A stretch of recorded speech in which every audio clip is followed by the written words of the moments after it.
Isang mapagpalang araw muli sa atin mga ka-voltage at meron na naman po akong panibagong customer. At ang ipare-repair nila sa akin ay isang automatic washing. Ang issue po nito mga ka-voltage ay sabi ni customer, pag naglalaba po siya, mahina na po ang ikot ng tab.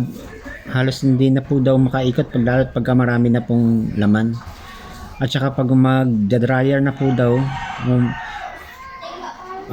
hindi na po daw masyadong umiikot talaga. Hirap na umikot. So yun nga po, chinek ko nga po to at chinek up ko kung ano po bang problem niya. So yun nga po, yung starting capacitor niya ay weak na po, mahina na po yung capacitor niya, need na pong palitan. Tapos chinek ko na rin po yung belt niya, medyo maluwang na rin po siya.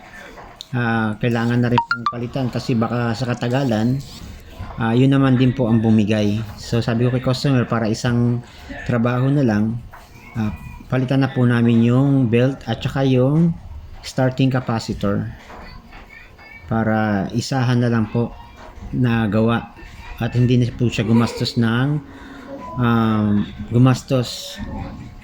kasi pagka pinalitan ko ng capacitor, so mga ilang months lang baka bumigay na rin po yung belt dahil meron na po siyang tama o medyo maluwag na po.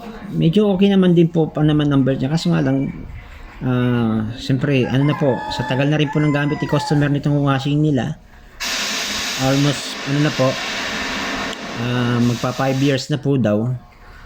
So kaya sinabi ko kay customer na palitan na rin po para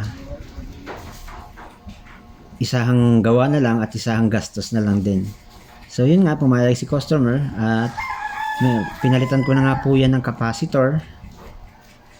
Ayan, yan po ang line ng capacitor niya. Tinanggal ko na po yung capacitor niya kanina, yung black, at pinalitan ko po siya ng panibagong capacitor.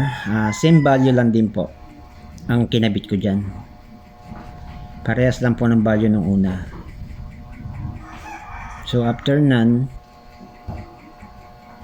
kayo po mga ka-voltage, halimbawa po meron po kayong mga ganitong issue na mga washing ninyo na may problem po, ay mahina na umikot, hindi na po nakakalaban ng maayos, at pagka magda-dryer na siya ay basa pa rin po yung damit pag kinuha nyo.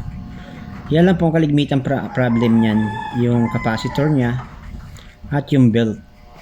So kaya nyo pong i-DIY yan. Kung ganyan lang po ang sira, napakadali lang pong palitan. Hindi na ho kayo magbabayad pa ng technician or mahirapan kayo magdala sa pagawaan. So DIY nyo na lang po. Pag bibili kayo ng parts, tanggalin nyo lang po yung sirang parts nya at dali nyo po yun sa bilihan po ng parts ng washing at saka ng mga electric pan, para parehas lang din po ang ibigay nila sa inyo na parts. So yan nga po, tinesting ko na po siya. Ayan, sinet ko na po muna siya sa dryer para makita ko lang po yung ikot niya kung nagbago na ba. Ayan. So after na pagkaset ko po niyan, umandar na po siya. Ayan, umiikot na po siya.